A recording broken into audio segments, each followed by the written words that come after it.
ibirari by'ubutegetsi. Spy is a criminal. To be an spy is very bad. Nous étions étrangers à cette dette. Nous ne pouvions donc pas la payer.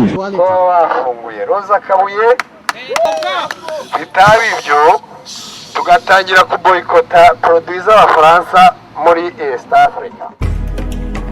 Inzozi zo gushinga leta zunze ubumwe za Afurika zatangiye kera na mbere yo gushinga umuryango w'ubumwe bwa Afurika, Organization of African Unity OAU, hari mu 1963 mu bikorwa byagizwemo uruhare runini cyane n'umwami Haile Selassie wa Ethiopia.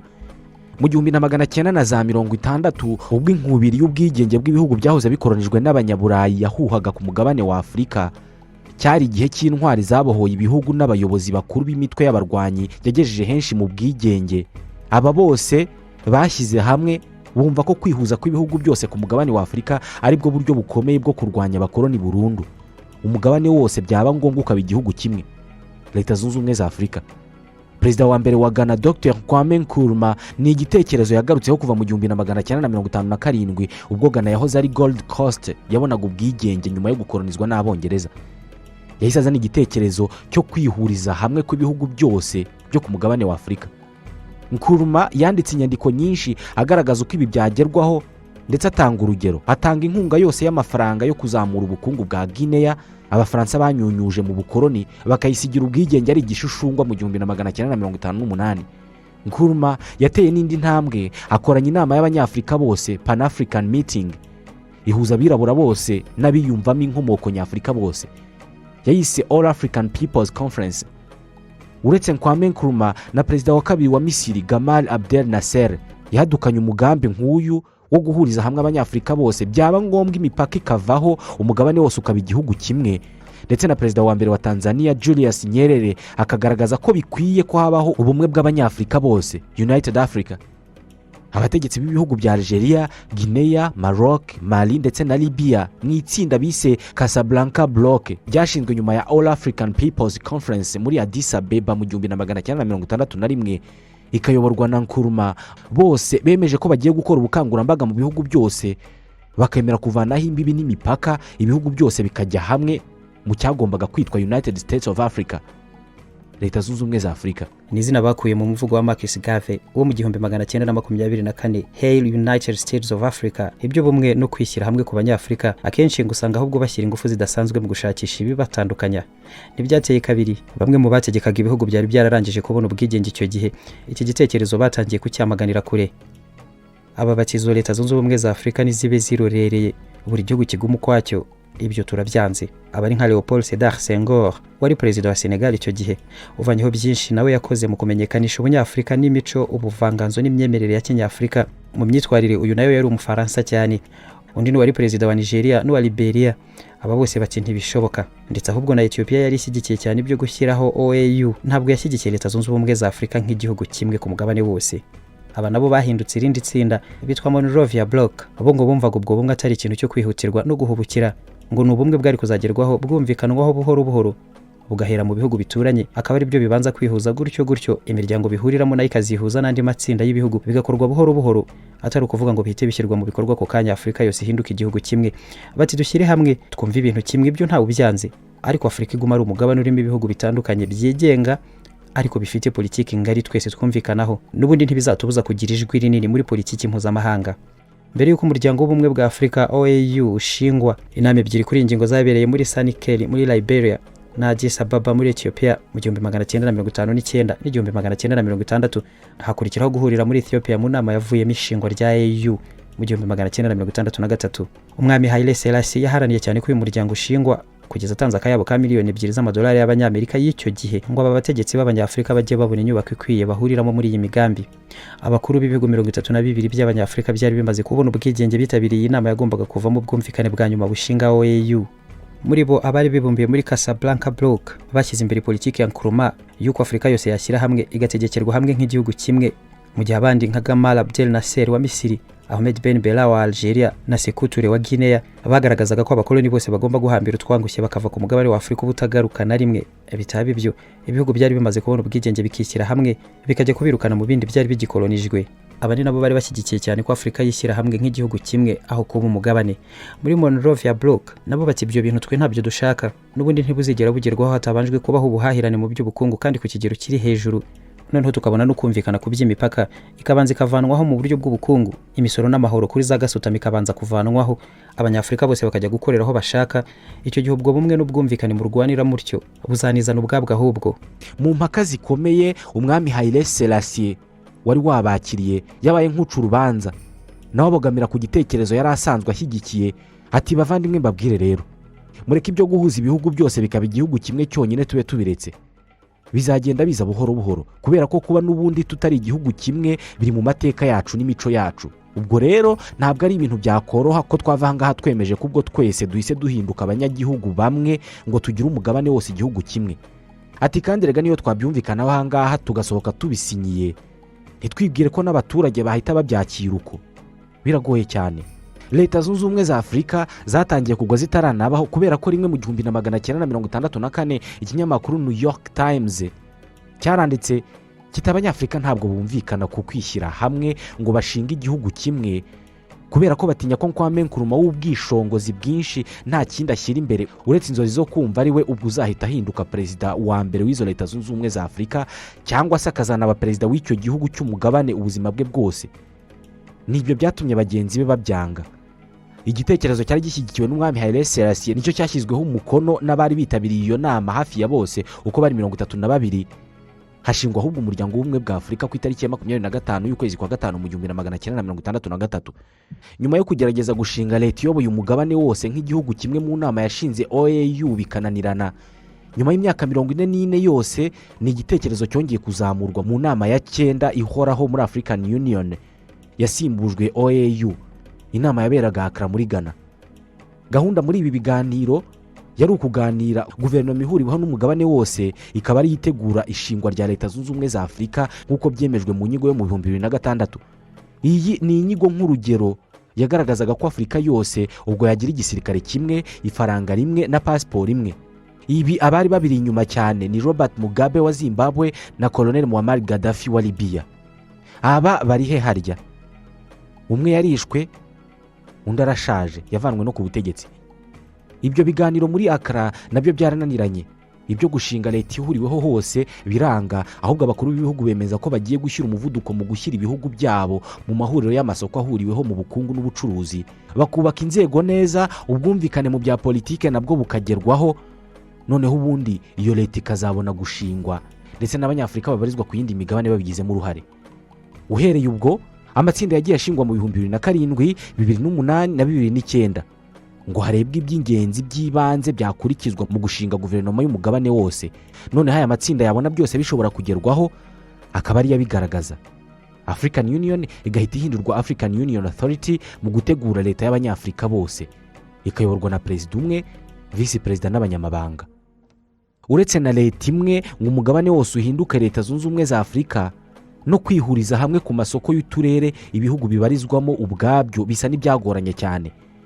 Abanyafurika baracyafite inyungu zitandukanye, bahifite abaterankunga n'abafatanyabikorwa batandukanye. Ibihugu bimwe ntabwo byifuza kubarizwa hamwe n'ibindi. Imvururu n'ubwumvikane buke biracyatandukanye ibihugu cyane. Ikindi, izi ntambwe zose ziganisha no kuri guverinoma y'umugabane wose, abazishimangiraga nabo ntibagihari. Abandi bagerageza kubyutsa uyu mugambi ari nakabandi bawucubya, bigahora uko.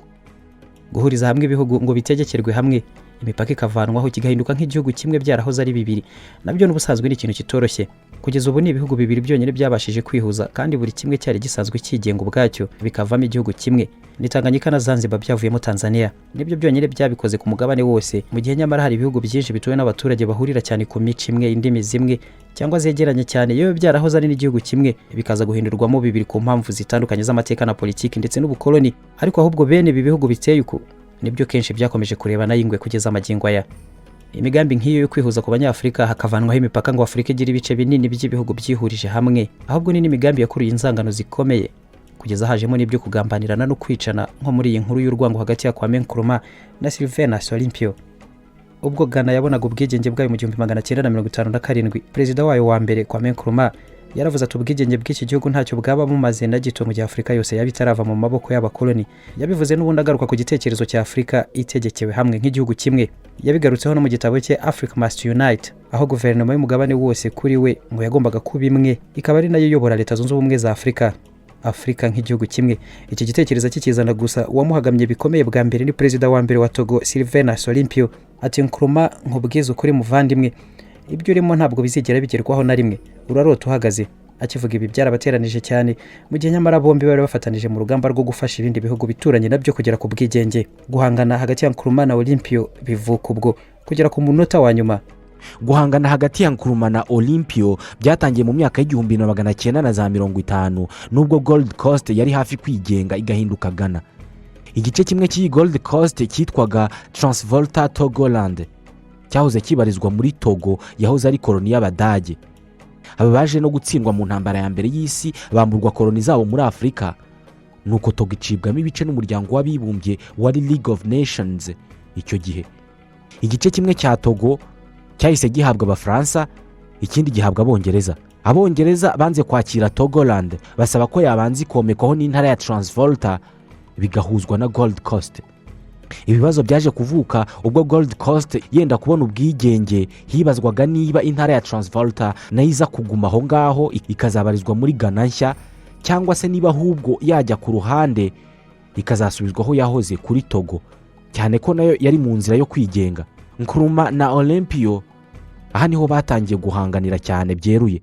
Nyamara haje no kuba kamarampaka, abari batuye muri Transvolta Togoland ku bwiganze bw'amajwi bemeje ko baguma kuri Ghana. Ibi byababaje cyane bwana Olympio. Atayo matora ya kamarampaka mwazanyemo politike, ibyayavuyemo nibyo mwifuzaga n'ubundi ko bibaho. Ariko ntibirangiriye aha ngaha, tuzaba tureba. Mu guhuza Abanyafurika, Nkrumah yanatangije gahunda zo gusaba ahubwo ko Togo yabarizwa muri Ghana bikaba igihugu kimwe. Ibi Olympio wategekaga Togo atese ubwo n'Ubunyafurika no kunga ubumwe, cyangwa ahubwo noneho n'ugushaka nawe kuba umukoloni. Mu gushinga Leta Zunze Ubumwe za Afurika, Nkrumah yabyihusemo cyane maze agongana n'abandi banyapolitike n'abari bayoboye ibihugu byabo nabyo byari bimaze kubona ubwigenge. Akozanyaho na Kambarage Julius Nyerere wa Tanzania, nawe utarumvaga neza ibyo Kwame Nkrumah yirukankagamo byo gushinga izo Leta Zunze Ubumwe za Afurika. We yumvaga ubumwe bugomba gushyigikirwa bukazamuka, hagira ikindi kibuvamo kigashyigikirwa, ariko atari uguhita habaho leta imwe ku mugabane wose ngo ihuze ibihugu byari bimaze kwigenga. Gushyamirana hagati ya Nkrumah na Olympio byo byafashe n'intera ndende ku buryo abarwanyaga Nkrumah bahawe ibirindiro muri Togo n'abarwanyaga Olympio bahabwa ibindi muri Ghana. Bari bahanganye bikomeye. Urumwe muri aba bombi habayeho kugerageza kumwica ubugira kenshi, ubihonotse agahita ashinja mugenzi we kuba ari we wateguye uwo mugambi, kugeza ubwo Perezida Sylvain Olympio yicwaga mu ihirikwa ry'ubutegetsi bwe mu 1963. Abandi banyapolitiki n'abakurikiraniye hafi byabaye muri ako karere muri iyo myaka n'ubundi ntabwo babuze kwemeza ko ibi wari ubiri inyuma ariko Kwame Nkrumah wari umaze kwicisha Olympio atyo. Nawe ubutegetsi bwe nta kandi kabiri bwateye bugishinze, rwari urugendo rw'imyaka 3 yonyine gusa yakurikiyeho kuri we. Nkrumah na Olympio benshi bemeza ko iyo baza kumvikana ubutegetsi bwabo bwari no kuramba cyane kuruta uko byabagendekeye bombi, kandi kuko ari nabo bari bayoboye ibihugu byari bimaze kubona ubwigenge mbere y'ibindi hafi ya byose muri Afurika. Gushyira hamwe kwabo kwari ingirakamaro cyane mu gufasha abandi banyafurika kwikura ku ngoyi y'ubukoloni bw'abazungu. Mu bakurambere babahirimbanira ubwigenge n'ubumwe by'abanyafurika no kwihaza mu buhahirane n'ubucuruzi bwabo badateze amaso byanze bikunze biva ku yindi migabane. Amajwi manini nk'irya Kwame Nkrumah muri uru rugamba basangaga n'ubundi bikwiye ko ibihugu bishyira hamwe bakavanaho n'imbogamizi zose, umugabane wose, imipaka, imisoro n'amahoro by'imirengera bikavanwaho, nibura ubucuruzi bugakurirwaho imbogamizi zari zo zose. Abanyafurika bakisanzura, umuntu akavana ibicuruzwa mu gihugu cye akabijyana ku mpera zose z'umugabane uko ubushobozi bwe bubimwemerera, nk'uko yanabikora mu gihugu cye. Bikaba bityo hose ku mugabane, umunyafurika agaturaho yifuza gutura mu gihugu cyari cyo cyose cyo ku mugabane igihe cyose ahabona inyungu n'amahoro, atikanga ko ari umunyamahanga cyangwa ko yakwigirizwaho nkana ndetse n'ibindi nk'ibyo. Nyuma rero y'imyaka isaga 1/2 cy'ikinyejana, ibisekuru by'abakuru b'ibihugu twagiye tugira mu bihugu bitandukanye ku mugabane ari nabo bakiriye urwo rumuri n'umurage wo guhuza abo bategeka, babyitwayemo nabi cyane, abandi bagenda baseta ibirenge, ku buryo n'ubu nyuma y'iyo myaka yose bakijya impaka nibura no kugerageza kumvikana ku isoko nk'iryo duhuriraho twese nk'abanyafurika. Hashyizweho African Continental Free Trade Area Agreement AfCFTA cyangwa zone de libre échange continentale africaine ZLEC nta nubwo ari uguhera ku busa ngo rishingwa ari ikintu gishya cyadutse bwa mbere. Ni igikorwa cyo kumvikana gusa ku guhuza n'ubundi miryango y'ubukungu ibihugu bisanzwe bibarizwamo nka COMESA, EAC, SADC, CEEAC, CEDEAO, Union du Maghreb Arabe na Communauté des États Sahelo-Sahariens no kongeramo ibindi bihugu bike gusa gutyo ubwo iryo soko n'ubuhahirane bw'abanyafurika bose bikaba bigezweho. Benshi bakwibaza ngo ikigoranye muri ibyo ni ikihe? Nyamara isoko nk'iri ibihugu bimwe bigisetamo ibirenge ryo rigambiriye iki?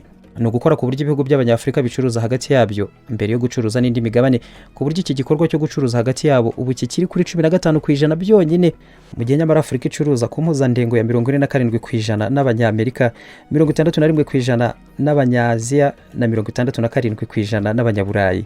Nkuko byanagarutsweho kenshi ibintu birimo inzitizi benshi basanga atari nini, inzitizi nko kuba ibihugu bivuga indimi z'abanyaburayi cyangwa z'abanyamerika zitandukanye ngiki Gifaransa n'Icyongereza, ugasanga ibihugu bihuriye kuri rumwe muri izo ndimi z'abanyaburayi byifuza kwigumanira ubwabyo ntibite byakira kimwe uko kwishyira hamwe. Ibindi bintu nko kuba perezida runaka hari ibyo atumvikanyeho na mugenzi we w'ikindi gihugu, ubwo imishinga yose igihugu mugenzi we ategeka kigiyemo iyo ntatume igihugu cye kiyijyamo.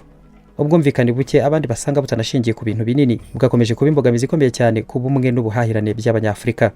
Ubu bahugiye cyane kuri iri soko rusange ry'umugabane wose bigoranye cyane no kumvikanaho kuko n'imiryango mito y'ubukungu mu turere ibihugu bibarizwamo nayo n'ubundi imishinga myinshi kuyumvikanaho biracyagoranye cyane.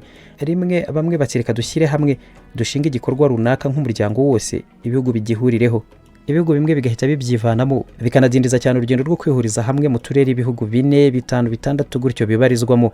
Kumvikana rero ku isoko noneho rihuriraho umugabane wose nta kabuza imbogamizi n'inzitizi bishyirwa ku kigero nanone kisumbuyeho. Ninde uzahuza koko abanyafurika bakavuga rumwe neza ku nyungu zabo ndetse n'uwo mugambi wo kuvanaho imipaka ukagerwaho? Uko biri kose n'ubu ni igitekerezo gishashagirana n'inzozi nziza z'ubumwe bw'abanyafurika na Leta Zunze Ubumwe za Afurika, ahubwo byose biracyahari ntibiteze no kurekeraho kuvugwa no kugarukwaho. Leta Zunze Ubumwe za Afurika.